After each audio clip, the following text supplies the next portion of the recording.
El siguiente mensaje es predicado por Nathaniel Gutiérrez en la Iglesia La Roca en Arequipa, Perú. Para escuchar más mensajes, visítenos en la página web larocaarequipa.com. Esta mañana estamos continuando nuestra serie en Génesis capítulo 17. Vamos ahora a ver los versos 15 hasta el final del capítulo. Les invito por favor que se pongan de pie para la lectura de la palabra de Dios.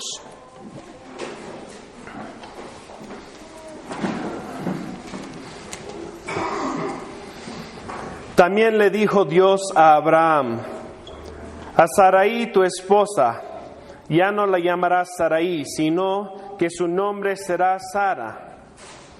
Yo la bendeciré y por medio de ella te daré un hijo.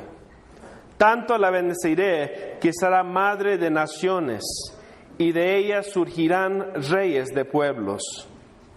Entonces Abraham inclinó el rostro hasta el suelo y se rió de pensar: ¿acaso puede un hombre tener un hijo a los 100 años y ser madre Sara a los 90?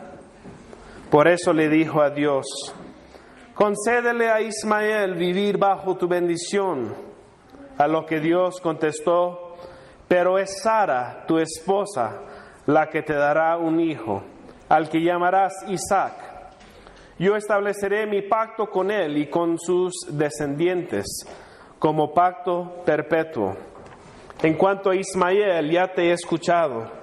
Yo lo bendeciré, lo haré fecundo y le daré una descendencia numerosa. Él será el padre de 12 príncipes. Haré de él una nación muy grande. Pero mi pacto lo estableceré con Isaac, el hijo que te dará Sara, de aquí a 1 año, por estos días. Cuando Dios terminó de hablar con Abraham, se retiró de su presencia. Ese mismo día Abraham tomó a su hijo Ismael, a los criados nacidos en su casa, a los que habían comprado con su dinero y a todos los otros varones que había en su casa, y los circuncidó tal como Dios se lo había mandado.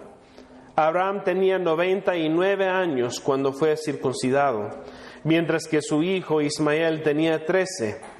Así que ambos fueron circuncidados el mismo día, junto con todos los varones de su casa, tanto los nacidos en ella como los comprados a extranjeros.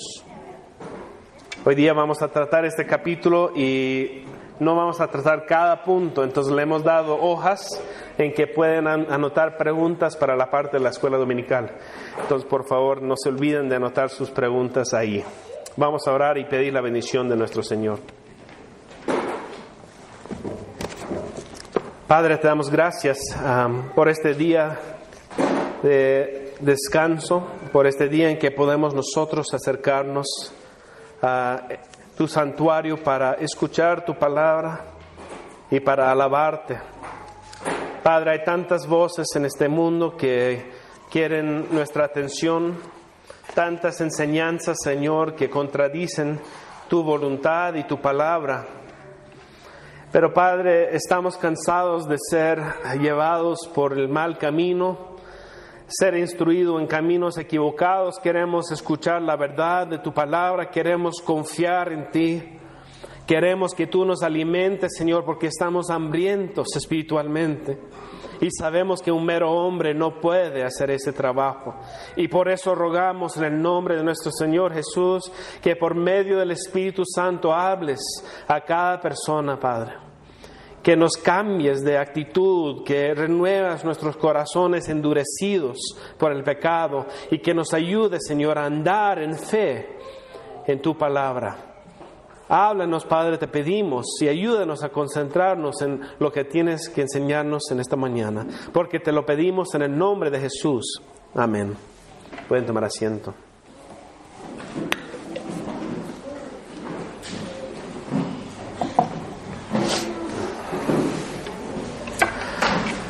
La palabra confianza es una palabra muy importante en el Perú y en mucho de Sudamérica. Y la confianza es algo que es puesto a prueba todos los días en nuestras vidas. Nosotros confiamos en aquello que nos vende el pan, la leche, carne, verduras. Confiamos en los arquitectos que hacen nuestras casas, los techos donde vivimos. Confiamos en las personas que fabrican las llantas y los frenos, los cinturones. Confiamos en los choferes de combis, de buses, de taxis. Confiamos incluso en el servicio escolar, los profesores y las mises de los jardines. Confiamos que nuestros jefes nos van a pagar. Confiamos en muchas personas que no conocemos bien. Por todos lados nuestra confianza es puesta a prueba. Y aunque podemos confiar en muchas personas que no conocemos, una de las áreas en que tendemos a desconfiar más es el tema de confiar en Dios. A pesar de que Dios nunca nos ha fallado, a pesar de que Dios siempre cumple sus promesas, nosotros desconfiamos en el Señor. Y desconfiamos en el Señor en 4 áreas principalmente. Y estas 4 áreas son áreas que vemos reflejado en la vida de Abraham y de Sara en este pasaje. Y desconfiamos en el área de que Dios tiene un plan para nuestras vidas y es el mejor plan para nosotros. Desconfiamos de ese plan. Desconfiamos también en los tiempos de Dios. Desconfiamos en el poder de Dios. Y finalmente desconfiamos en la recompensa de Dios. El primer área que vamos a tratar en esta mañana es la desconfianza que tenemos en el plan de Dios. Una de las cosas más difíciles de ser un buen padre o madre es permitir que nuestros hijos sufren las consecuencias de sus malas decisiones. Muchas veces nosotros queremos salvar a nuestros hijos de una decisión equivocada o mala, porque queremos lo mejor para nuestros hijos. Y es difícil mirar más allá del momento en que está viviendo uno. Queremos ayudarles en ese momento, pero a veces no pensamos en el futuro, de criarles para el futuro. Pero hay momentos en que es necesario que aprendan nuestros hijos de sus malas decisiones, de su limitada sabiduría, que estas decisiones a veces traen malas consecuencias. Un buen padre o madre instruye a sus hijos, pero no los controla. Un buen padre o madre permite que sus niños se equivocan y que aprenden de sus errores. Enseñando requiere soltar el control y realmente ayudarles a ver que tú quieres el mejor para tus hijos y que eres una persona en quien ellos pueden confiar. Pero muchas veces en este proceso de aprendizaje vemos que nuestros hijos se equivocan y fracasan. Pero es en ese momento que nosotros podemos instruirles y podemos ayudarles a entender por qué debían de haber oído nuestro consejo. Dios es un Padre bueno, un Padre que nos ama, que nos enseña y que nos guía. Pero no es un Padre que nos controla, nos permite equivocarnos y aún así nos ama y nos guía hacia sus caminos mejores. Y en el pasaje que acabamos de leer vemos que Dios implementa este mismo patrón con Abraham y con Sarai. En vez que obligarles a ellos a que obedezcan y en vez que controlar sus vidas y sus decisiones, Dios les da la libertad de poder equivocarse y también de sufrir las consecuencias de sus decisiones. En este caso, Dios le había explicado a Abraham y a Sarai que tenía un plan perfecto de poder cuidar de sus vidas. Sería un plan por medio de la cual Dios traería por medio de Sarai su bendición, su herencia e incluso su prosperidad a sus vidas. El plan de Dios incluía una herencia como las estrellas de los cielos. Una herencia y una relación perpetua con Dios. Pero ¿qué sucedió? Abraham rechazó este plan. Él tenía su propio plan. Desconfiaba en el plan de Dios. Aunque el plan de Dios era perfecto y lo mejor para Abraham, Abraham negó su plan y estableció su propio plan. Dejó la tierra prometida de Canaán, que Dios le había prometido. ¿Para qué? Para refugiarse en Egipto. Y vimos también que en vez que esperar al hijo prometido por medio de Sarai, Abraham tuvo relaciones con Agar para obtener una herencia a la fuerza. Abraham hizo estas cosas en rebelión a las enseñanzas de Dios. Simplemente no quería confiar en el plan de Dios. Decidió crear su propio plan en vez de confiar en el plan del Señor.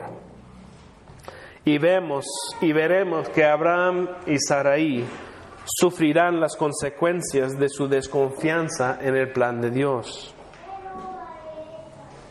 Sentados aquí en esta iglesia es fácil tomar el papel de juez en la vida de Abraham y Sarai. Pero cuando estudiamos un poco más las circunstancias en las que vivían ellos, nos damos cuenta que seguramente nosotros hubiéramos hecho lo mismo. Y en realidad no solamente hubiéramos hecho lo mismo, pero hacemos la misma cosa en nuestras vidas cada día. Dios nos ha mostrado a nosotros su plan perfecto para nuestras vidas por medio de la palabra de Dios. Él nos promete que estará con nosotros en todo momento, que Él proveerá por nuestras necesidades y que Él nos ayudará en toda dificultad. Nos ayudará a salir de cualquier tentación y Él proveerá algo mejor. Pero vemos las circunstancias de la vida y pensamos que el plan de Dios no nos conviene en la vida actual. Y aunque cada uno de nosotros creemos que Dios sabe lo mejor para nosotros, no llegamos a confiar en Él. No sé si notan la diferencia. Creemos que Dios tiene el mejor plan, pero no confiamos en Él. No nos entregamos a ese plan. Más bien seguimos el patrón de Abraham y Sarai. Hacemos nuestro propio plan. Si es que el plan de Dios para nuestras vidas está lleno de pruebas y dificultades, nos negamos a ese plan. Queremos el plan más cómodo. Optamos por el camino fácil. ¿No es así? Ejemplos, pues, el plan principal o el fin principal del hombre es de glorificar a Dios y gozar de Él para siempre. Pero muchas veces cambiamos eso. Pensamos que el fin principal del hombre es glorificarse a sí mismo. Este plan de glorificar a Dios no nos parece tan ideal para nosotros muchas veces. Preferimos el plan en que nosotros recibimos la gloria y por eso trabajamos, para que la gente nos mire bien, para que diga lo mejor de nuestro trabajo, de nuestros hijos, de nuestras decisiones. Nosotros preferimos el plan donde nosotros no sufrimos, donde no nos vemos mal, donde no nos incomodamos y donde no somos afectados por cosas negativas. Cambiamos el plan de nuestras vidas porque no siempre confiamos que Dios nos va a dar lo mejor. Entonces nos ponemos en el rol de Dios y decidimos qué es lo que más conviene en nuestras vidas. Pero una vida así no satisface, no nos trae el gozo que esperamos que nos va a traer. Y aunque Dios permite que nos extraviamos, nos vuelve a guiar con su amor dentro de su plan, donde debemos de estar. Nos muestra misericordia para que podamos aprender a confiar en su plan, en su sabiduría y en su amor. En la vida de Abraham y Sarai y también en la vida de tú y yo, Dios está haciendo crecer nuestra fe. No es de nuestra naturaleza confiar en el plan de Dios. Pero Dios sabe lo que necesitamos y Él está obrando para que seamos hombres y mujeres de fe que confíen en su plan y en su amor. Dios quiere ayudarnos a que nosotros también podamos confiar en su plan. Y por eso está esta escritura, por eso vemos que en la vida de Abraham y Sarai esto es lo que está sucediendo en este pasaje. ¿Qué otra área es un área donde desconfiamos? Desconfiamos muchas veces en los tiempos de Dios. Otra área donde somos tentados es en la paciencia. ¿Cuántas veces hemos rogado, Señor, dame misericordia en esta situación tan difícil? Dame algo que he pedido. y no hemos recibido esa misericordia, no hemos recibido esa petición. Muchas veces es difícil esperar en los tiempos de Dios. En los tiempos de mis abuelos, ellos mandaban cartas. Y esas cartas a veces demoraban un mes para llegar a su destino. Hoy día es lo mismo, ¿no? Mandamos una carta y ¿en cuánto tiempo llega? No es un mes, es un segundo. Y a veces estamos ahí esperando que nos respondan, y si no responden mandamos mensaje por WhatsApp o por mensaje de texto porque queremos respuestas inmediatas. Somos una generación de personas que demandan todo rápido. Tenemos todo a nuestro alcance, internet en casa, en el celular, en los buses incluso, en los aviones. Podemos ver casi cualquier película o programa de televisión haciendo solamente un clic en el control remoto o en la computadora. Nos hemos vuelto una generación de personas que quieren todo aquí y ahora. Y si no lo tenemos, nos volvemos agresivos. Si no me crees, entra a la página de HBA Noticias cuando la red de Movistar está baja y vas a ver miles de comentarios de personas quejándose contra Movistar. ¿Cómo puede ser? ¡Qué indignación! No tenemos internet y aún ahora. Somos ahora una generación que quiere todo inmediatamente. Pero Dios no trabaja así. Los tiempos de Dios no son iguales a nuestros tiempos. Dios nos está mostrando paciencia, fe en Él. Él está reforzando nuestra fe cuando nos hace esperar. Abraham y Sarai esperaron mucho tiempo para tener hijos.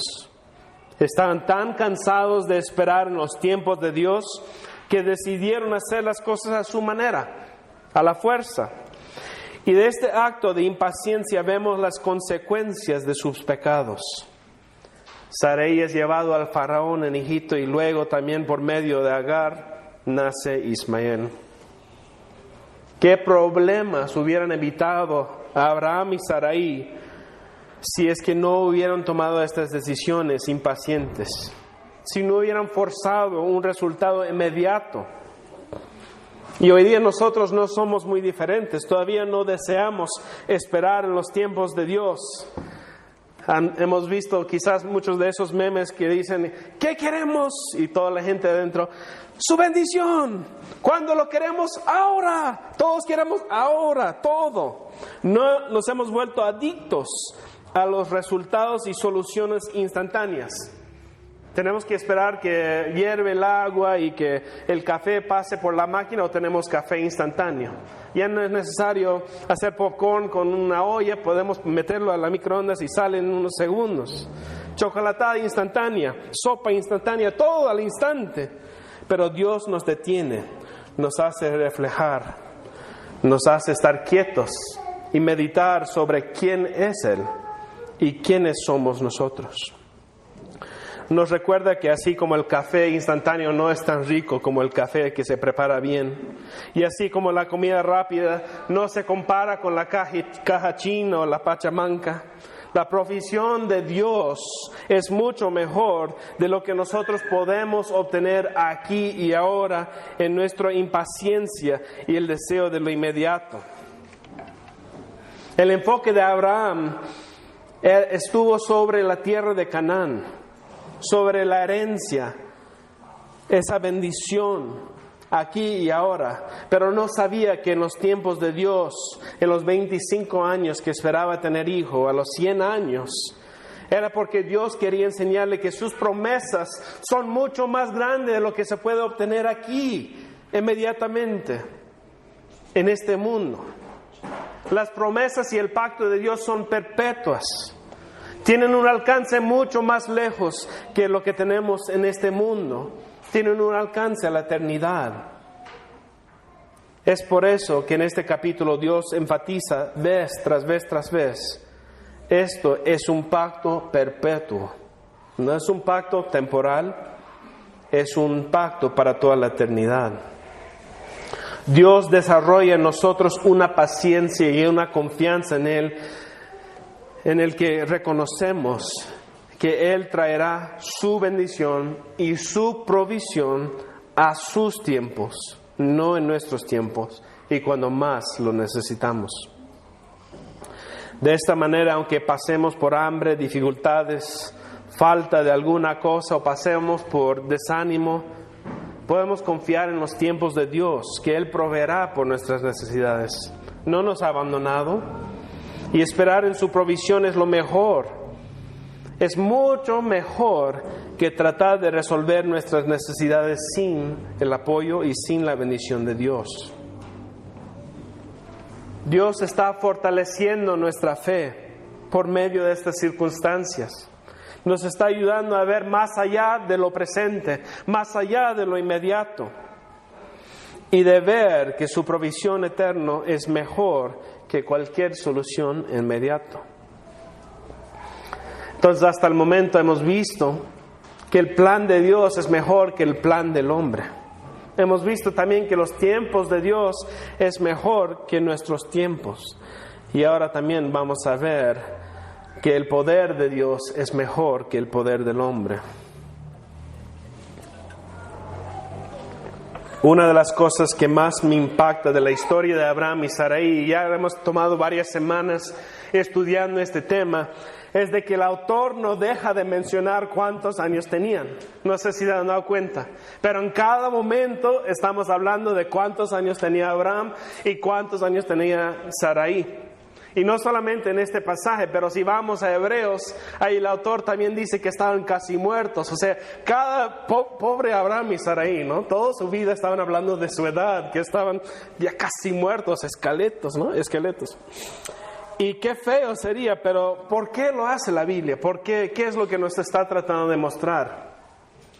Que no fue una casualidad que Abraham y Sara tuvieron un hijo a una edad imposible. Ellos estaban casi muertos. No tenían para tener hijos. Esto era algo imposible. Y por eso en el verso 17, cuando vemos que Dios le está diciendo de que Sarai tendrá su hijo de Abraham, se ríe.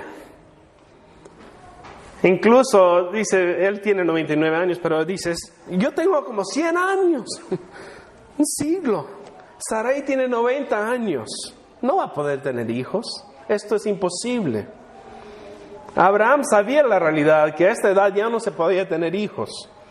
Y por eso se ríe en el verso 18, también Abraham dice, Señor, está bonito su promesa, ¿no? Es como decir, pero mira, ya tengo a Ismael acá, él puede servir para las promesas, ¿por qué no dependemos más bien de él? Y concédele a Ismael vivir bajo tu bendición. Pero la respuesta del Señor es no. Abraham no confiaba en el poder de Dios para darle a él un hijo legítimo. No confiaba en lo que él no veía. Abraham no confiaba en lo difícil. Él quería poner su confianza más bien en lo que podía ver con sus ojos, en lo que tenía ya frente suyo, lo que era alcanzable, lo que él mismo podía proveer con sus propias fuerzas. Y creo que es muy fácil para tú y yo identificarnos con esta tentación, ¿verdad? ¿Cuántas veces he tenido conversaciones con alguien que me dice, pastor, realmente es necesario tener una pareja que sea de la misma fe? Porque hasta el momento en la iglesia no veo gente de mi edad. Yo quisiera casarme, pero no hay cristianos con quien puedo casarme. ¿Realmente es necesario tener a un cristiano como esposo o como esposa? Y por la impaciencia, por falta de creer en el plan de Dios en nuestras vidas y por no creer que Dios en su poder puede levantar una pareja incluso de la piedra si desearía, cortamos camino, buscamos atajos y sufrimos las consecuencias. Abraham hizo esto con Agar y quiso que el Señor usara a Ismael, pero el Señor no aceptó esta oferta. No acepta lo que podemos hacer en el poder humano. Cuando Abraham ofreció a Ismael, el Señor le negó. Le dijo que su linaje sería por medio de Sarai, su esposa, por medio de su plan de Dios. Dios no iba a aceptarlo fácil, no aceptaría la descendencia ilegítima por medio de Agar. Dios hizo un pacto con Abraham, y no solamente con Abraham, pero con su familia. No con Abraham solo, pero con Sarai y con Isaac. Y él iba a hacer lo imposible por medio de dos personas casi muertas. Y lo haría por medio de Sarai, con quien Dios también hizo su pacto. Aquí en este pasaje es donde vemos que en la única ocasión en toda la Biblia Dios cambia el nombre de la mujer. Vemos que con los hombres sí, pero con la mujer es la única. Y le cambia de Sarai a Sara, que en hebreo es más bien un nombre un poco más grande, no es un nombre más chico, pero en español se parece un poco más chico. Bueno, el cambio de su nombre quizás no es tan drástico, pero un teólogo comenta que el enfoque del nombre de Sarai era un nombre que miraba hacia atrás, a dónde venía Sarai. Venía de un origen noble. Pero ahora con este cambio al nombre de Sara, que significaba princesa, ella sería madre de descendientes nobles. O sea, ya no mirando atrás, pero mirando al futuro, a su próximo, a sus descendientes. Y el Señor aquí en este pasaje promete que será madre de reyes y de naciones.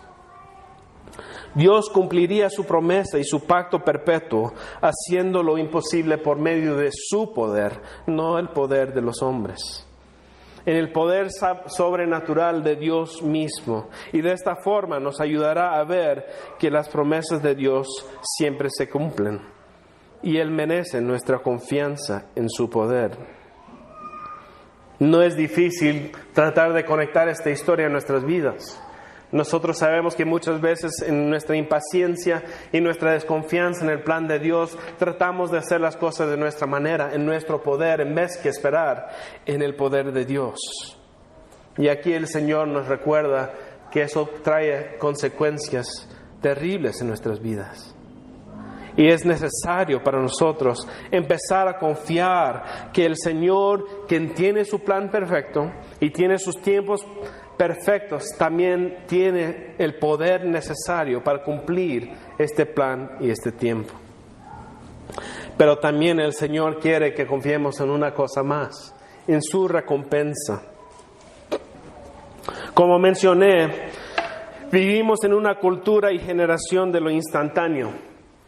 Preferimos lo que podemos ver ahora y lo que podemos tener ahora, en vez que lo que podemos tener en el futuro, con paciencia y confianza en el Señor. La fe de Abraham parecía estar fallando, ya que quería forzar la mano del Señor y quería obtener un heredero de la tierra prometida y del pacto por medio de Ismael, en la fuerza humana y en el tiempo humano. Abraham no tenía su confianza en el Señor porque el Señor estaba demorando demasiado, 25 años en su punto de vista. Y no solo demoraba, pero Abraham consideraba su propiedad. ¿Qué recompensa recibiría Abraham? Él sabía que no tenía muchos años por qué vivir. Él sabía que no iba a poder gozar de esta herencia, de esta tierra prometida. Entonces empezó a mirar también que esta recompensa no le parecía tan bien, ¿no? ¿Qué gozo va a tener él de las frutas y de la comida si es que estaba perdiendo el paladar, estaba perdiendo el gusto de tener la vida? Y justo es ahí donde la fe tiene que obrar. La confianza de que el pacto de Dios con Abraham no se trata solamente de un pacto aquí y ahora, terrenal y temporal, pero más bien de un pacto eterno y un pacto perpetuo. Un pacto que le garantizaba una tierra más allá de la tierra prometida, una herencia más allá de Isaac, una genealogía más allá de la genealogía humana. Abraham y Sara serían los padres de reyes y de naciones. Y no solamente serían los padres de reyes y de naciones, pero serían los padres del Rey de Reyes, de Jesucristo, por medio de la genealogía que nació Jesucristo. Ellos serían padres de nobleza divina. Las promesas de Dios no son limitadas solamente a este mundo, tienen beneficios y recompensas eternas. Por medio de su propia descendencia, ellos serían salvos. Así como la circuncisión nunca se trataba solamente de una marcación o un rito externo, pero más bien la circuncisión del corazón que respaldaba una fe en el Mesías, en Jesús. De la misma manera, las promesas del pacto eran mucho más que lo que se veía y lo físico. Era mucho más de una nación terrenal o promesas terrenales. La recompensa de Dios es una recompensa eterna y una recompensa divina. El que deposita su fe en Jesús como su Salvador es el que también es reconciliado con Dios, el Padre. Es el mismo que no recibe solamente a Jesús como su gran recompensa, pero recibe una vida eterna y en abundancia con su Salvador. Hoy el mundo se enfoca tanto en la prosperidad humana y es por eso que la comunidad cristiana de Arequipa está lleno de gente. Porque en estas iglesias de prosperidad están proclamando que puedes recibir tu bendición aquí y ahora. Y siempre hablan de la fe, de su fe en ellos mismos. No es una fe salvadora en Jesús, es una fe en lo que se puede obtener aquí y ahora. Reciben toda la recompensa aquí. Y así como Dios prueba la fe de Abraham y Sara y no le da toda la bendición y felicidad y recompensa en esta tierra, pero le da fortaleza en su fe y les recuerda que sus promesas son venideras, nosotros también podemos esperar lo mismo. Quizás hoy en día sufres, quizás no recibes toda la recompensa y toda la bendición y toda la felicidad que quisieras tener, pero el Señor está probando tu fe. El Señor está aumentando tu fe para que puedas darte cuenta que un día Él te recompensará y que Él mismo es nuestra recompensa.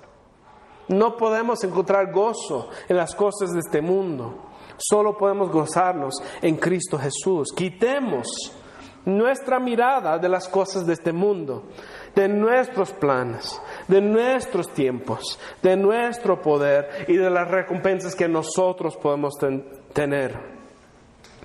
Y vengamos a los pies de Jesucristo con las manos vacías, con fe, reconociendo que Él mismo que bendijo a Abraham y Sara también nos bendecirá si somos sus hijos espirituales por medio de la fe en Jesús. Pon tu fe en Jesús. Él no nos va a fallar. El plan de Dios, sus tiempos, su poder y su recompensa es mejor de cualquier cosa que nosotros podemos imaginar. Como dice Pablo y alguna vez mencioné, ningún ojo ha visto, ningún oído ha escuchado, ninguna mente humana ha concebido lo que Dios ha preparado para quienes lo aman. Esto es la promesa, hermanos. No podemos ni siquiera imaginar lo que nos espera a nosotros. Y justo en esta mañana tenemos el gran privilegio de poder participar en la cena de nuestro Señor. Es un sacramento que Él ha instituido para nuestro bien. Y así como la circuncisión no tenía valor sin ser acompañado también por medio de la fe, tampoco nuestro bautismo tiene valor si no es acompañado por la fe en Jesucristo. Y el sacramento de la circuncisión y ahora por medio del bautismo, nosotros nos damos cuenta que somos apartados para los propósitos de Dios. Y esta cena del Señor es también para aquellos que son apartados para los propósitos de Dios. Y en esta cena participamos, a pesar de que en el rito del Antiguo Testamento es importante notar que la fe es el enfoque. No hablamos mucho del bautismo, hablamos de la circuncisión, pero más importante y más el enfoque de las Escrituras es en la fe. Dios requiere la fe para nuestra salvación. Pero como vemos en la vida de Abraham y Sara, y sabemos lo mismo de nosotros, nuestra fe es débil. nuestra fe no es tan fuerte como quisiéramos que fuera. Confiamos en todo el mundo, confiamos en personas que no conocemos, pero no confiamos en el Dios que no vemos. Y es por eso en parte que creemos que el Señor nos da estos elementos visibles, como el pan y el vino, para ayudarnos, para fortalecer nuestra fe. Son cosas que podemos mirar, son cosas que podemos tocar, son cosas que podemos oler. Reflejamos sobre el sacrificio de Jesús en la cruz por este medio. Y Jesús instituye esta mesa del Señor en la Santa Cena para fortalecer nuestra fe, conociendo nuestra debilidad.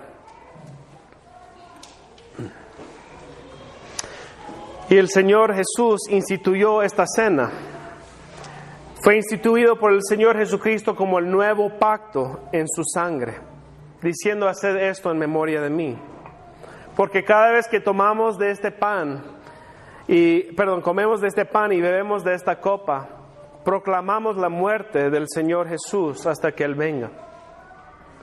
Y Dios está confirmando en esta mesa, nos está recordando de sus promesas, nos está recordando de los beneficios de aquellos que participan de esta mesa, del perdón que tenemos en Jesús, de la reconciliación que tenemos con Dios el Padre y de la vida eterna.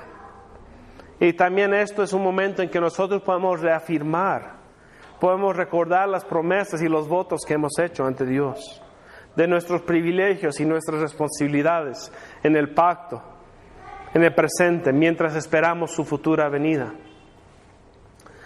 Parte de nuestra vida, como vemos en este capítulo, Abraham, antes de ser circuncidado, tiene fe en el Señor y es considerado como justo. Y después obedece, ¿ya? Nosotros no somos salvos por obediencia, somos salvados por la fe, pero la obediencia sigue la fe. Y Abraham, al final de ese capítulo, vemos inmediatamente va y todos son circuncidados, todos en su casa. Es un paso de obediencia.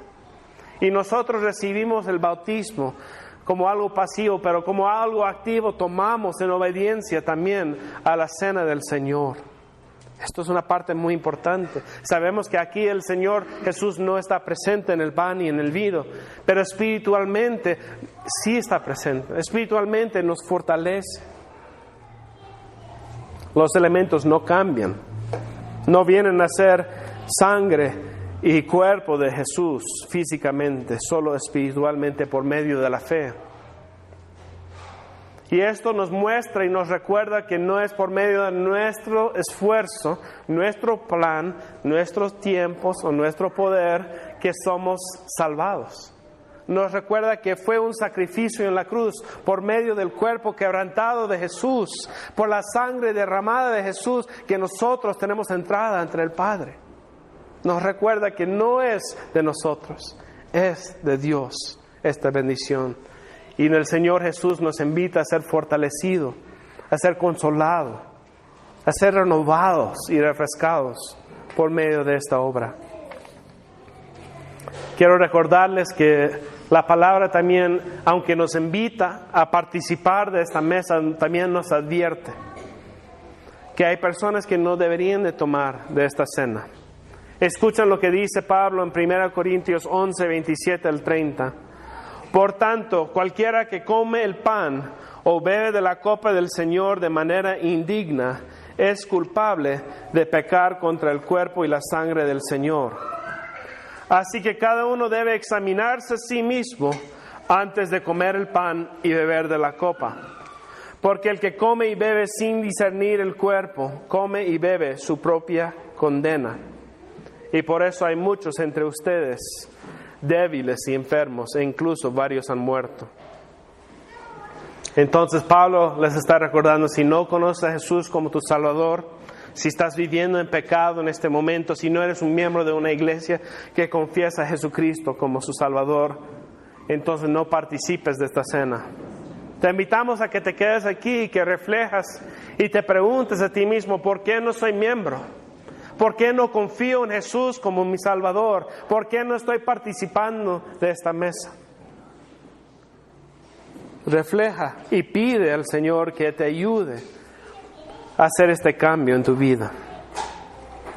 También queremos recordarles que a la misma vez el Señor anima a que todo aquel que cree en Jesús, que es miembro de una iglesia evangélica y que también se encuentra en buen estado en su membresía, que participe de esta cena del Señor. Si tienes una fe sincera, no es para personas puras, no es para personas que no tienen pecados, es para personas que confían en Jesús, han depositado su fe en Él. Entonces, quiero leer de 1 Corintios 11:23, las palabras de institución que el Señor mismo nos ha dado por medio del apóstol Pablo. Lo vamos a leer aquí en 1 Corintios 11:23 al 26. Yo recibí del Señor lo mismo que los transmití a ustedes, que el Señor Jesús, la noche en que fue traicionado, tomó pan y después de dar gracias lo partió y dijo: este pan es mi cuerpo que por ustedes entrego, hagan esto en memoria de mí. De la misma manera también, después de cenar, tomó la copa y dijo: esta copa es el nuevo pacto en mi sangre, hagan esto cada vez que beban de ella en memoria de mí, porque cada vez que coman este pan y beben de esta copa, proclamamos la muerte del Señor hasta que Él venga. Vamos a orar. Padre, te damos gracias por estos elementos, te damos gracias por la obra de Cristo Jesús en la cruz por nuestros pecados. Gracias, Padre, porque aunque nuestra fe es débil aquí, tú fortaleces nuestra fe. Y te pedimos, Padre, que tú consagras estos elementos para el uso de nuestro bien, para renovarnos, para consolarnos, para renovar nuestra fe. Ayúdanos, Padre, y usa esto para que nosotros podamos servirte mejor, con una fe en tu plan, en tus tiempos, tu poder y tu recompensa. Porque te pedimos esto en el nombre de Jesús. Amén. El Señor Jesús, en la noche que fue entregado, tomó pan y habiendo dado gracias lo partió y dijo: tomad, comed, esto es mi cuerpo que por vosotros es partido. Haced esto en memoria de mí. Asimismo también tomó la copa después de haber cenado y habiendo dado gracias, dijo: esta copa es el nuevo pacto en mi sangre. Haced esto todas las veces que bebieras de ella en memoria de mí. Voy a invitar a que todos los que desean participar en la cena del Señor se pongan de pie y reciben los elementos y esperen hasta que todos reciban para tomarlo junto como una familia.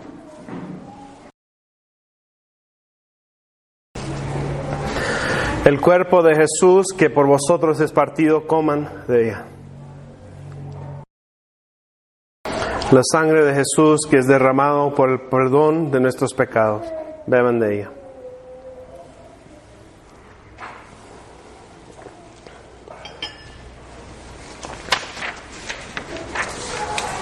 Vamos a orar.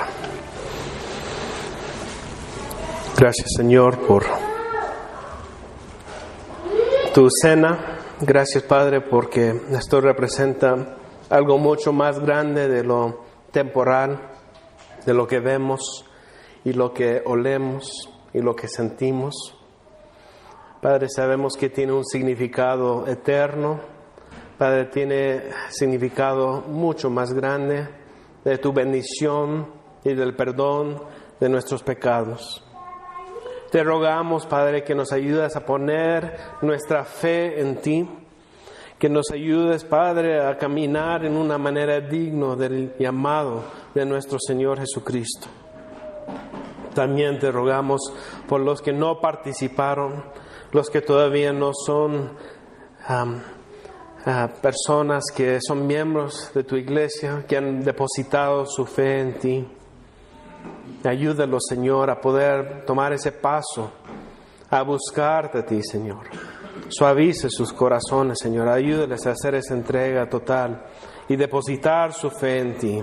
para que puedan ser partícipes de una próxima celebración de esta mesa de ti. Y también te rogamos, Padre, que estos elementos sean eficaces para la edificación y fortalecimiento de tu pueblo, tu iglesia, porque te pedimos todo esto en el nombre de nuestro Señor Jesús. Amén.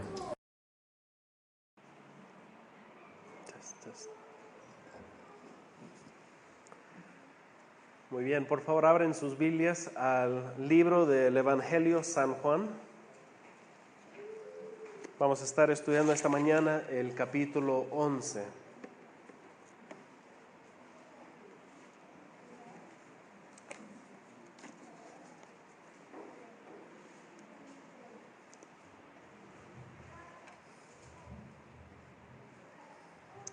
El libro de Juan, el Evangelio de San Juan, capítulo 11.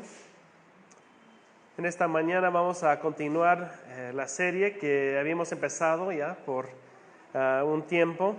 Hemos tenido una breve interrupción con visitas y la ordenación, pero esta mañana estamos contentos de poder regresar a nuestro estudio en esta serie. Y ya habíamos estudiado los primeros 16 versículos. Entonces hoy día vamos a enfocarnos más en los versos 17 al 44, pero para darle un contexto vamos a empezar desde el primer versículo. La palabra de Dios no es como un periódico que nos da información, es inspirada por Dios y tiene autoridad sobre nuestras vidas.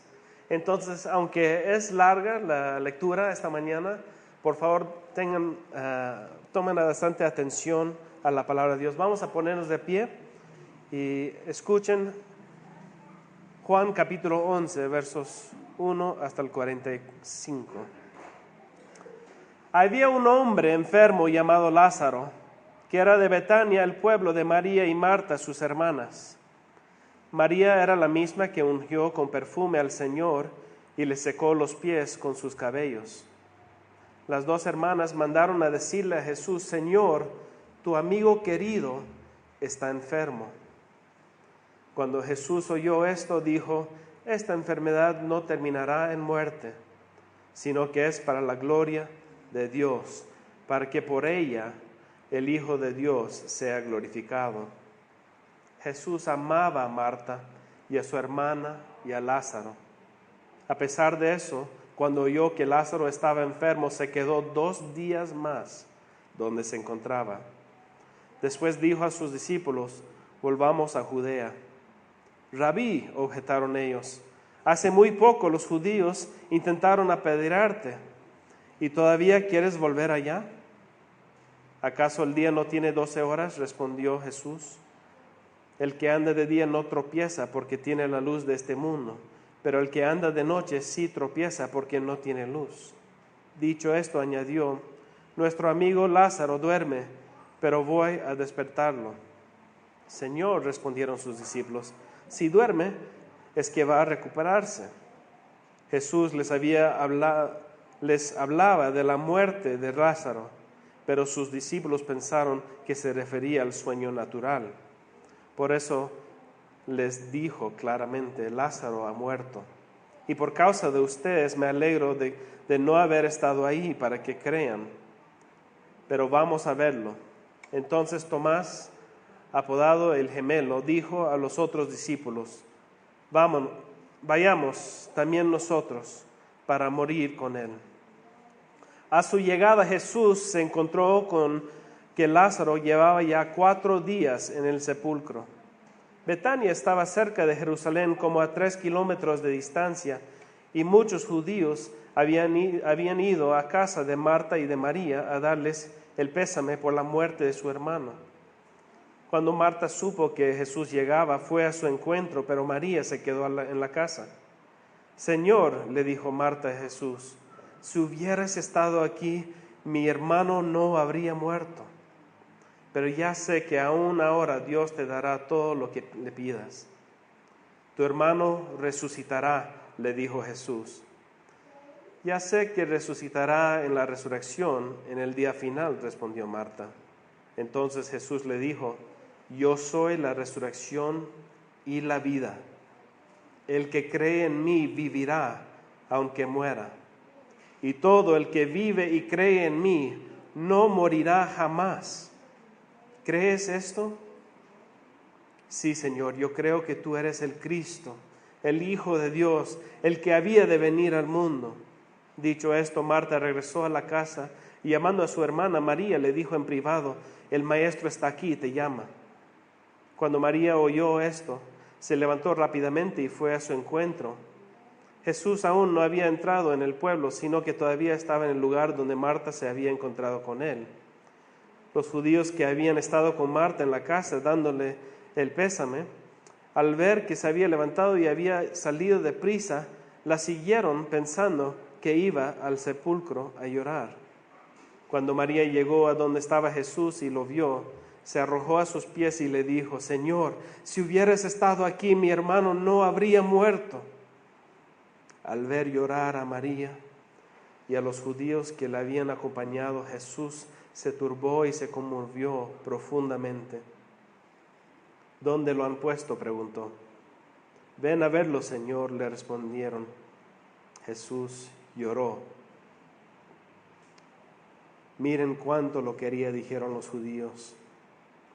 Pero algunos de ellos comentaban: este que le abrió los ojos al ciego no podría haber impedido que Lázaro muriera. Conmovido una vez más, Jesús se acercó al sepulcro. Era una cueva cuya entrada estaba tapada con una piedra. Quiten la piedra, ordenó Jesús. Marta, la hermana del difunto, objetó: Señor, ya debe oler mal, pues lleva 4 días ahí. ¿No te dije que si crees verás la gloria de Dios?, le contestó Jesús. Entonces quitaron la piedra. Jesús, alzando la vista, dijo: Padre, te doy gracias, porque me has escuchado. Ya sabía yo que siempre me escuchas, pero lo dije por la gente que está aquí presente, para que crean que tú me enviaste. Dicho esto, gritó con todas sus fuerzas: Lázaro, sal fuera. El muerto salió con vendas en las manos y en los pies, y el rostro cubierto con un sudario. Quítanle las vendas y dejen que se vaya, les dijo Jesús. Muchos de los judíos que habían ido a ver a María y que habían presenciado lo hecho por Jesús creyeron en él, pero algunos de ellos fueron a ver a los fariseos y le contaron lo que Jesús había hecho. Hasta ahí la lectura de la palabra de Dios. Vamos a orar. Nuestro Padre, te damos gracias por tu palabra. Damos gracias, Señor, porque en tu sabiduría infinita nos dejaste esta carta del Evangelio de San Juan, Padre, con instrucciones y guianzas, Señor, enseñanzas para nosotros, tu pueblo. Y aunque fue escrito miles de años atrás, todavía tiene validez para nosotros hoy por medio de tu Espíritu Santo. Y te rogamos, Padre, que esta mañana hables por medio de mí a tu pueblo y que cada uno de nosotros podamos escuchar lo que tú tienes para decirnos esta mañana. Porque te pedimos todo esto en el nombre de Jesús. Amén. Pueden tomar asiento.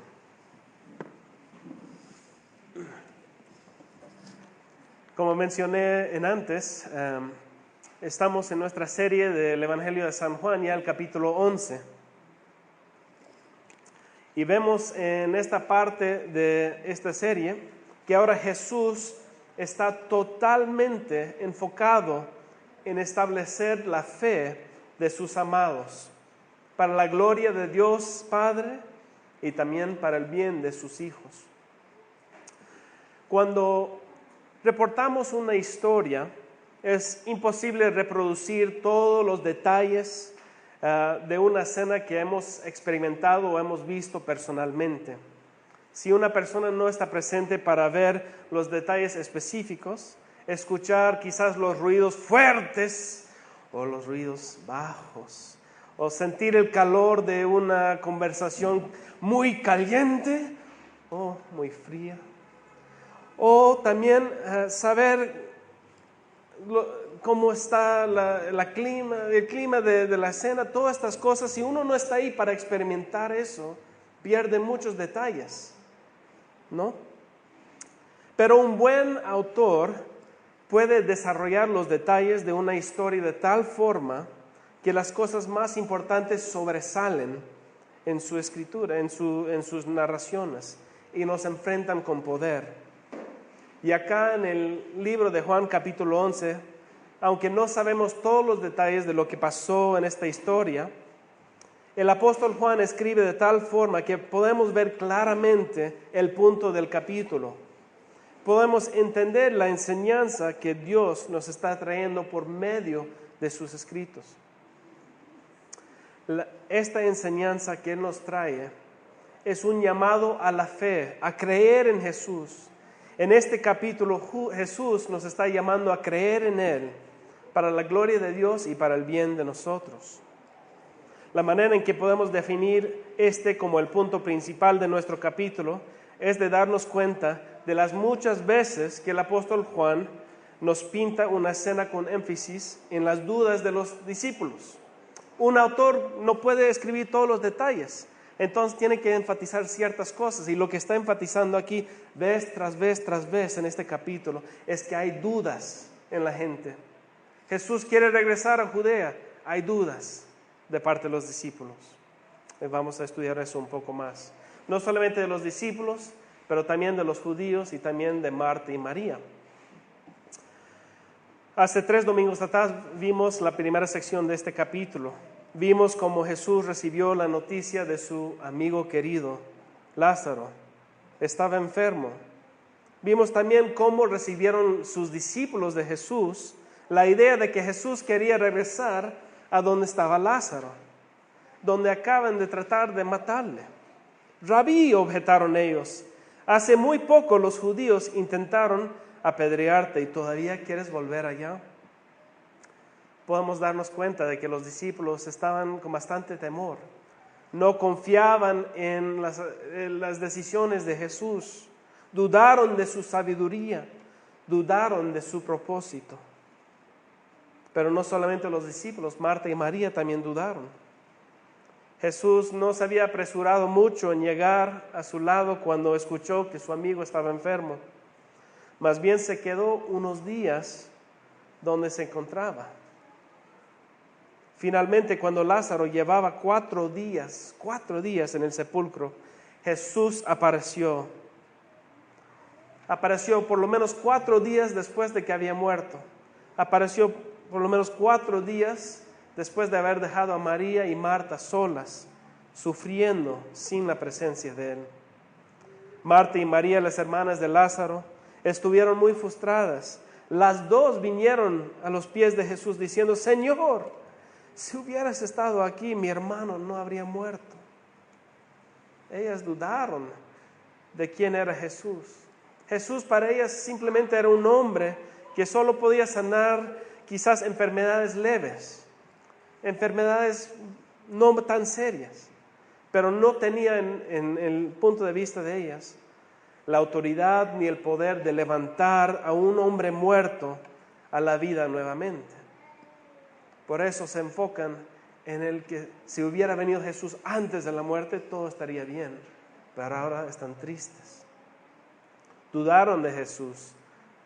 Aunque más tarde parece que no dudó Marta, sus acciones otra vez la contradicen. Marta muestra que tiene todas las respuestas correctas. Jesús dice: ¿crees esto? Y ella dice: sí, yo creo que eres el Hijo de Dios, el Cristo que todos esperaban. Pero en hecho, ella no depositaba su fe en Él, su confianza en Jesús. Vemos el ejemplo de esto en el verso 39, cuando Jesús manda a quitar la piedra del sepulcro. Marta se opone a Jesús, como decir: Jesús, ¿qué haces? No hagas eso, no saques la piedra. Eso es una idea muy mala. El cuerpo ya debe tener un mal olor por estar ahí 4 días. Inmediatamente vemos que esta falta de fe, Jesús lo reprende. Él dice: ¿no te dije que si crees verás la gloria de Dios? Ella dudó también. No solamente los discípulos, pero Marta y María y los judíos también. Si no fuera suficiente esos ejemplos, los judíos también se amontonan en ese grupo. Ellos dijeron entre sí en el verso 37, ¿no podría el mismo que sanó los ojos de un ciego salvar, o sea, curar a Lázaro, impedir que Lázaro muriera? ¿Qué tienen en común todas estas personas? Todos creen que Jesús era un buen maestro, que Jesús era un buen amigo. Creen que Jesús podía hacer algunos milagros, pero a la misma vez todos dudaron de su sabiduría, dudaron de su eterno poder y dudaron que Jesús era Dios. Esta es una de las ideas principales que resalta este capítulo como uno de los problemas detrás del problema. No está el problema de la muerte de Lázaro, pero más profundo que ese problema está el hecho de que nadie está confiando en Jesús como Dios. Lo están observando simplemente como un hombre cualquiera, un hombre, un buen maestro, pero no como Dios. Y eso es un problema bastante fuerte. El problema es que nadie cree que Jesús podía intervenir en esa situación. O sea, pensaban que Dios podía intervenir, pero estaban separando a Jesús de Dios, diciendo que si hubieras estado aquí todo estaría bien, pero ahora, ¿qué vamos a hacer? En un país como el Perú, donde la religión abunde, por lo menos las estadísticas dicen 90% de los peruanos nos afiliamos con alguna fe, entre comillas.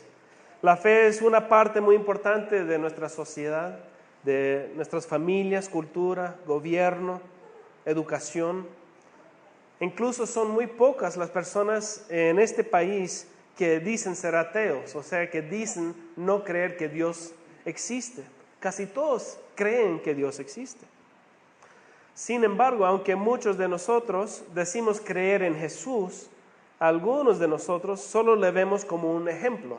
Creo que Jesús existió, era un buen ejemplo, un buen maestro, un profeta, pero no el Dios viviente que la Biblia declara. No lo vemos quizás como el Salvador del mundo que la Biblia enseña. Y aun si admitimos que creemos que Jesús es Dios, todavía hay una discrepancia entre nuestras vidas. Decimos una cosa, pero vivimos otra cosa, como Marta. Quizás no pensamos en Jesús como el Dios todopoderoso que la Biblia proclama. Quizás por eso las reuniones de oración son a veces muy pequeñas, porque no tenemos esa fe que el Señor está escuchando, que Jesús es nuestro intercesor. Yo creo que para muchos de nuestra iglesia es probable que podamos estar viviendo como Marta. Quizás nosotros podamos recitar las palabras correctas, podemos cantar con gozo y alegría, podemos hablar bien acerca de Jesús, pero en efecto estamos dudando de su poder. Quizás dudamos del poder de Jesús, que Él nos escucha y que Él nos puede perdonar. Dudamos que realmente va a cambiar las cosas en nuestras vidas si le pedimos. Que Él se preocupa de nuestra situación y que Él se preocupa de nosotros. Quizás hemos llegado a este punto porque las cosas en nuestras vidas han sido bastante difíciles, ¿no? No sé si desafortunadamente, pero como pastor escuchamos bastante lo que está sucediendo en la iglesia. Escuchamos historias muy tristes, muy difíciles. Nos chocan bastante. Cada persona aquí sufre mucho. Cada persona aquí ha pasado por momentos bastante difíciles en sus vidas. Y estas pruebas a veces nos causan dos diferentes resultados, ¿no? ¿Sabes dónde mi fe es probada bastante? En la salud de mi familia y yo. Es fácil estar contento cuando estoy saludable, cuando puedo correr y jugar y hacer deporte, pero otra cosa es cuando mi cabeza está doliendo intensamente y voy al hospital y ellos dicen, no hay nada que puedo hacer. Es difícil en ese momento estar alegres. es difícil en esta desesperación tener una buena actitud. Pero en esos momentos más busco a Dios. Cada uno de nosotros tenemos luchas mucho más serias que un dolor de cabeza en nuestras vidas diarias. Puede ser que el trabajo sea muy difícil, o puede ser también la falta de un trabajo. Puede ser que una pareja sea muy difícil, o también puede ser que no tengas pareja. Todas estas cosas son luchas que nosotros sufrimos. Creo que si hoy día nos enteraríamos de que un ser amado había fallecido, nuestra reacción sería muy triste. ¿Qué tal si fuera un esposo o una esposa, un hijo o una hija? ¿Confiarías en el plan de Dios? ¿Cómo es nuestra fe en el Señor? Si eres igual que a mí, te das cuenta que nuestra fe es muy débil. Que si vivieran esta crisis no sabemos cómo reaccionaríamos.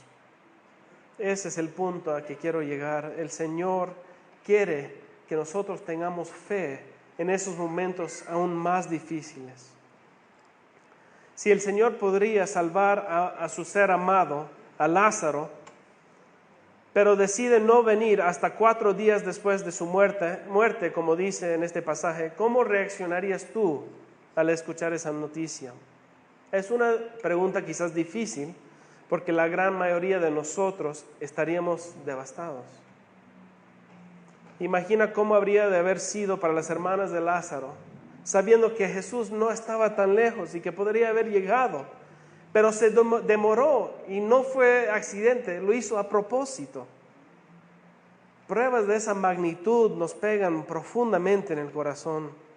Frecuentemente producen emociones de furia y desesperación. ¿Por qué esto me ha pasado a mí? ¿Por qué dejó Dios que me sucediera esto? ¿Realmente me ama Dios? Y hacemos estas preguntas porque dudamos de Dios, como los discípulos dudaban de Jesús. Ellos dudaban que Jesús sabía lo que estaba haciendo. Nosotros dudamos también del plan de Dios, del plan soberano y lo que está haciendo en nuestras vidas. Dudamos de su amor, pero eso es la ironía. Cuando hay pruebas así, empezamos a cuestionar y dudar del amor de Dios, pero el amor de Dios es el que nos lleva en medio de esas pruebas. Es el amor de Dios que tiene propósito en todas esas pruebas y dificultades. No es que Jesús no vino a ayudar a Lázaro porque le gusta ver que su amigo muera. No es que le gusta a él ver que sufra María y Marta. De ninguna manera. Al contrario, vemos otra cosa que es resaltado en este pasaje. Jesús amaba a esta familia. Jesús no estaba jugando con la vida de sus hijos. En el verso 3, cuando Jesús recibe la noticia, simplemente dicen, tu amigo querido está enfermo. No había un nombre. Jesús ya sabía quién era ese amigo querido. En el verso 5 explícitamente dice que Jesús amaba a Lázaro, a María y a Marta. ¿Dónde más en la Biblia vemos que Jesús habla así directamente a la gente? Que amaba a alguien. Muy pocas veces. ¿Dónde más en la Biblia vemos que Jesús llora por alguien que amó? Jesús amaba a estas personas profundamente, más profundamente de lo que vemos quizás en otras historias. Jesús los amó tanto que se fue hasta Judea arriesgando su vida y la vida de sus discípulos. ¿No? Pero ellos dudaron de su amor. Y nosotros también dudamos del amor de Cristo muchas veces. Aunque Jesús nos ame igual que ama a Lázaro, Marta y María, aunque Él nos ama intensamente, nosotros dudamos de su amor, dudamos de su plan en nuestras vidas. ¿Por qué nos deja sufrir? ¿Por qué? Porque Jesús valora nuestra fe más que nuestro confort y deseos. Me acuerdo que cuando era un poco más joven, Mi papá tenía un equipo de fútbol y estábamos perdiendo miserablemente. Entonces él contrató a un entrenador a venir hasta Huanta, en Ayacucho, desde Lima, para entrenar a todos los jugadores. Nos hacía correr duro, nos hacía levantar el otro jugador encima de los hombros y subir gradas gigantes, subir y bajar, hacer piques, hacer jugadas. Nunca en mi vida había sido trabajado tan fuerte, nunca me habían empujado de tal forma, hasta que un día casi desmayé. Me acuerdo, todo estaba volviéndose blanco y tuve que sentarme. El rol del entrenador no es de hacer sentir cómodos a sus jugadores, ¿no? ¿Qué tal si le dijera, estoy un poco cansado, ¿puedo descansar? Si él me dice que sí, estoy perdiendo del entrenamiento, ¿no? Igual con un comandante, un general en el ejército, empuja y hace que todos sus soldados trabajen duro, trabajen para ser mejores y para saber hacer buenos tiradores con sus armas. ¿Qué tal si un soldado dijera, quiero descansar, tengo dolor de cabeza? Si el comandante dijera, está bien, descansa, piérdete de toda esta enseñanza de arma de fuego, podría arriesgar su vida de él. No, el entrenador, el comandante, su rol no es de acomodar a la gente, es de enseñarlos, es de empujarlos, es de mejorarles hasta el punto que sudan, que tengan lágrimas y que salga sangre, no importa, pero que sean más y más perfectos en su trabajo. No es exactamente igual que el entrenador, pero similar el desarrollo de nuestra fe. La diferencia más grande es que la lucha para nuestro desarrollo de fe es ayudado por Dios. Dios está obrando en nosotros. Él nos está ayudando por medio de su Espíritu Santo para producir esta fe en nuestras vidas. Ahora, eso no quiere decir que va a ser toda la vida una cosa de rosa. No, el Señor no te va a proteger de todo daño, de todo sufrimiento, de toda prueba. No, al contrario. El Señor te va a empujar, nos va a exigir para que nuestra fe se perfeccione, para que nuestra fe sea más fuerte y madura y establecida en Él. Y cuando lleguemos a ese punto final de ese entrenamiento de la vida, vamos a ver que nos falta mucho. Vamos a ver que todo esto fue regalo de Dios, que todo esto simplemente muestra nuestra necesidad de Dios. Pero el propósito de este capítulo, Jesús está empujando a sus discípulos, está empujando a Marta y María y a los judíos a creer en Él, a depender de Él, a establecer su fe en Él y no en ninguna otra cosa. Y eso a veces duele. Eso a veces quiere decir que tienes que enfrentar a la posibilidad de muerte. A veces quiere decir que tienes que estar en un dolor tremendo con la muerte de un hermano. Jesús no valora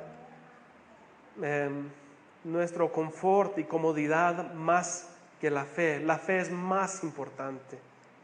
Por eso dice en Santiago 1, 2 al 4, hermanos míos, considérense muy dichosos cuando tengan que enfrentarse con diversas pruebas.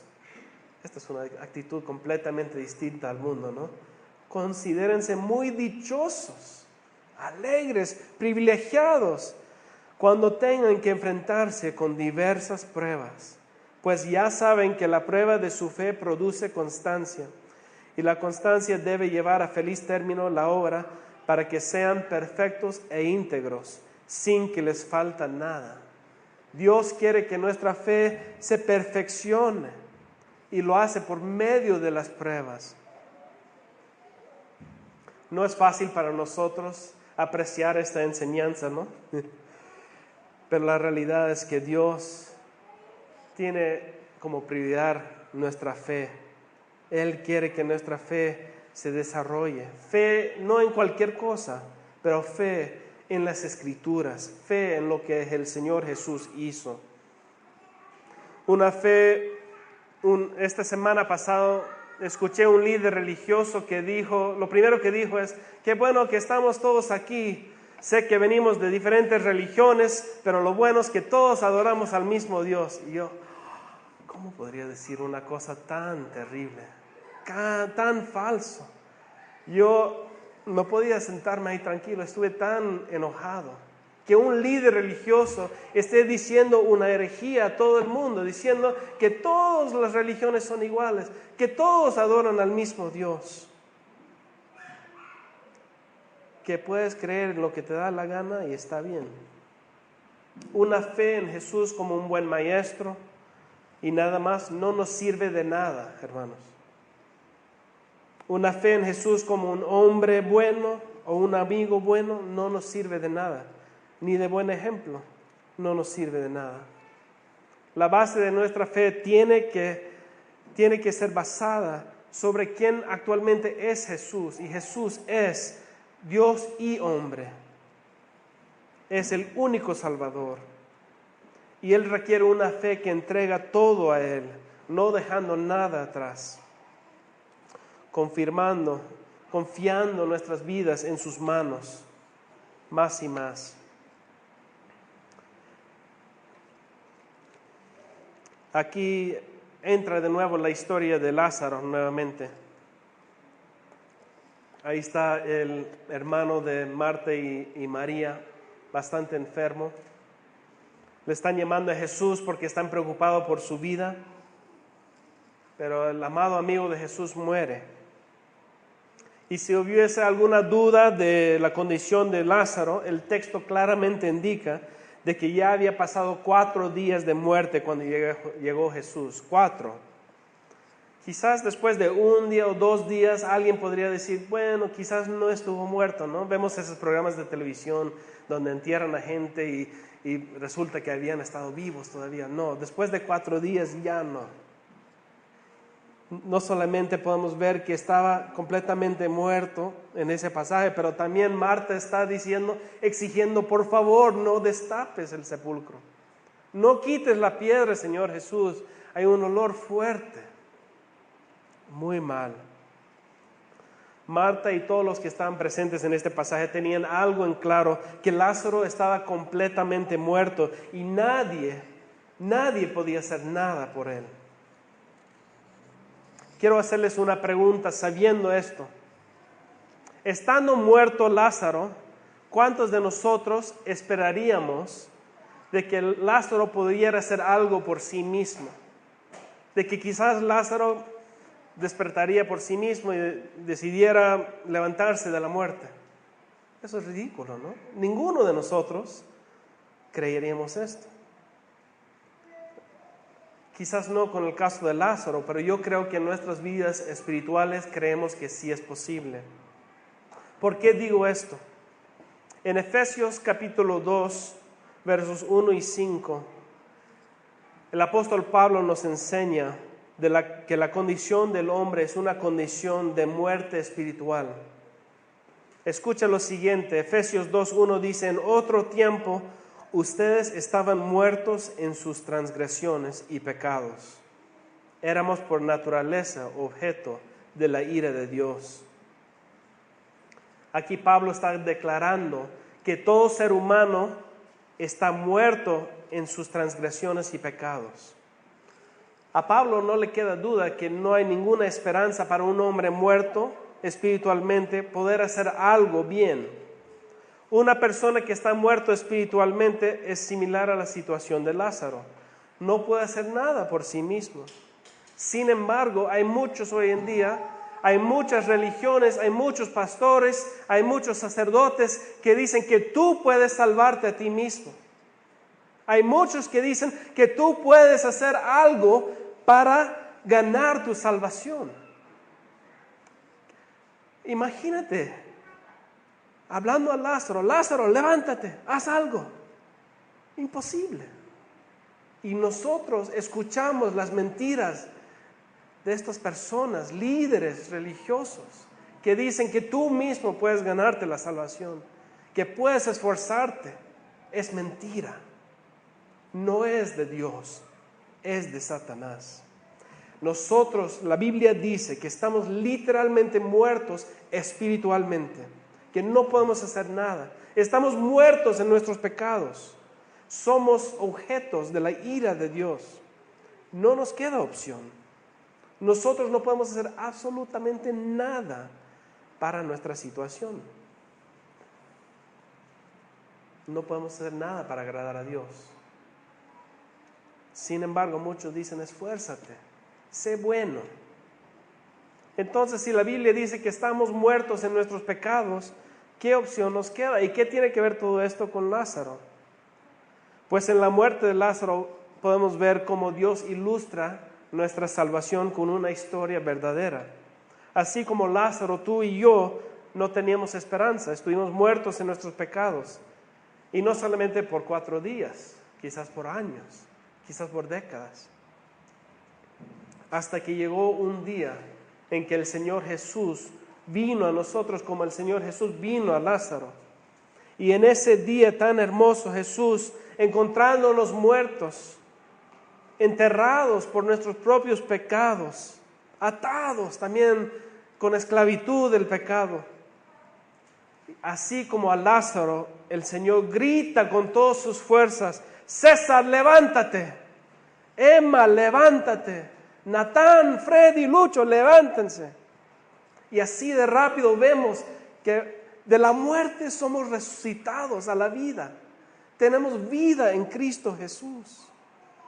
Así de rápido Dios nos rescata de su ira y de la muerte. ¿Y qué hicimos para merecer esa salvación? Nada. Estuvimos muertos. ¿Qué hicimos para ganar el favor de Dios? Nada. No hicimos un gran esfuerzo, no hicimos nada. Esto es el milagro más glorioso del mundo, que nosotros, no mereciendo nada, obtuvimos el regalo más grande del universo, la salvación y la vida en abundancia por medio de nuestro Salvador Jesucristo. Y no solo una vida espiritual, pero en esos momentos vamos a ser resucitados también con el Señor en el día final. Pero Efesios 2 también nos enseña que en ese momento de muerte, Efesios 2, 4 al 6, también somos resucitados con Cristo.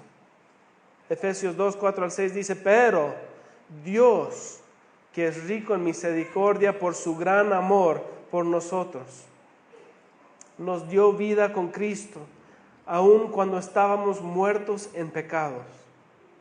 Por gracia ustedes han sido salvados. Y en unión con Cristo Jesús, Dios nos resucitó y nos hizo sentar con Él en las regiones celestiales. O sea, cuando somos unidos en Cristo, ya hemos resucitado con Él y estamos con Él en los cielos en alguna forma, no completamente. Aquí estamos, obviamente. Pero en el día final nuestros cuerpos también serán resucitados y estaremos juntamente con el Señor Jesús. ¿Pero por qué? ¿Porque hemos hecho algo bueno? No, obviamente. Y es el punto de este pasaje, de que nosotros estamos muertos, igual que Lázaro. Nosotros no podemos hacer nada. Estamos sin esperanza. Y es por eso que Jesús repetidamente, si buscas la palabra creer, cree en mí, en este capítulo vas a encontrar que vez tras vez, Jesús está diciendo, cree en mí. No puedes tú solo. Cree en mí. Si ves la primera sección brevemente de los discípulos, en el verso 15 del capítulo 11, y por causa de ustedes me alegro de no haber estado ahí, para que crean. Todo lo que el Señor está haciendo en las dificultades y en las pruebas de nuestra vida es estableciendo nuestra fe en Él. El Señor Jesús quiere que nosotros dejemos de depender de nosotros mismos y que entreguemos nuestras vidas a Él, creemos en Él, que nosotros confiamos nuestra vida en sus manos. ¿Por qué? Porque en el verso 25 y 26 el Señor Jesús dice, yo soy la resurrección y la vida. El que cree en mí vivirá aunque muera, y todo el que vive y cree en mí no morirá jamás. O sea, aquí el Señor Jesús está diciendo que el que cree en Él vivirá aunque muera. O sea, un día todos vamos a morir, pero vamos a vivir después de esa muerte. Y todo el que vive y cree en Jesús no morirá jamás espiritualmente, estará con Él por toda la eternidad. Nuestro Señor Jesús nos está llamando esta mañana a creer en Él y a confiar nuestras vidas en Él. No hacer como Marta y María, que decían creer en Él. Y ojo, esto es para nosotros los creyentes. Podemos decir, podemos hablar como Marta, podemos confiar en Él entre comillas, pero actualmente entregas tu vida a Él, realmente crees, confías tu vida en Él. Cuando vienen los momentos difíciles, ¿te regocijas? No.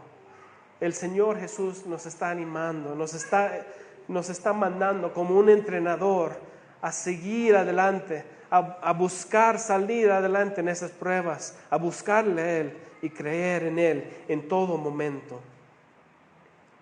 Estas pruebas de la vida nos llevan a los pies de Jesús, nos dejan ver que dejados a nuestros propios esfuerzos no podemos hacer nada, que nosotros necesitamos a un Salvador y ese Salvador es Jesús. Vamos a orar.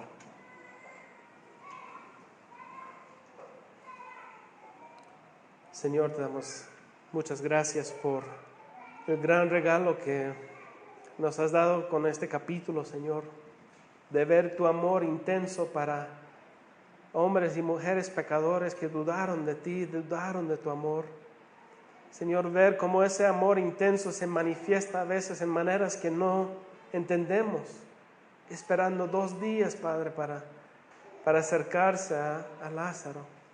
No entendemos tus caminos, Padre, y si lo entendiéramos quizás no sería fe, y es por eso te rogamos, Padre, que tú nos ayudes a tener fe en ti, a tener fe en tu sabiduría, a creer, Padre, que tú tienes lo mejor para nosotros, que tú nos amas más que nosotros mismos nos amamos a nosotros. Y eso es algo difícil. Señor, tú tienes nuestros mejores intereses en mente, en tu plan soberano. Y te rogamos, Señor, que nos ayudas a confiar en eso y no tratar de controlar nuestras vidas, pero dejarlo todo en tus manos. Señor, si hay alguien aquí que no te conoce, Padre, que todavía está muerto en sus pecados y transgresiones, bajo la ira de ti, Señor, ayuda, Padre, que puedan escuchar esa voz de Jesús que dice: cree en mí, yo soy la resurrección y la vida. Ayuda, Señor, que no haya una persona aquí presente, Señor, que no confía en el Señor Jesús como su Salvador, porque sin Él no somos nada, pero con Él, Señor, tenemos vida en abundancia. Te damos gracias por todo esto, en el nombre de nuestro gran sacerdote Jesucristo. Amén.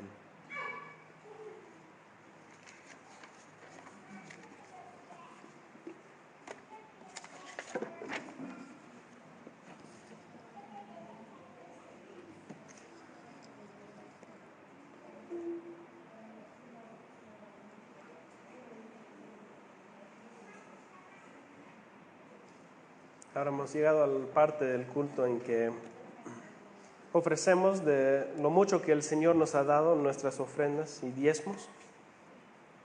En Romanos capítulo 2, verso 1, el apóstol Pablo dice: por lo tanto, hermanos, tomando en cuenta la misericordia de Dios, les ruego que cada uno de ustedes, en adoración espiritual, ofrezca su cuerpo como sacrificio vivo, santo y agradable a Dios. Una forma en que podemos ofrecer nuestras vidas espiritualmente, sacrificios vivos ante un santo y santo Dios, es dando de nuestros diezmos y ofrendas. Y voy a pedir a mis hermanos que puedan ayudar a recoger. Gracias.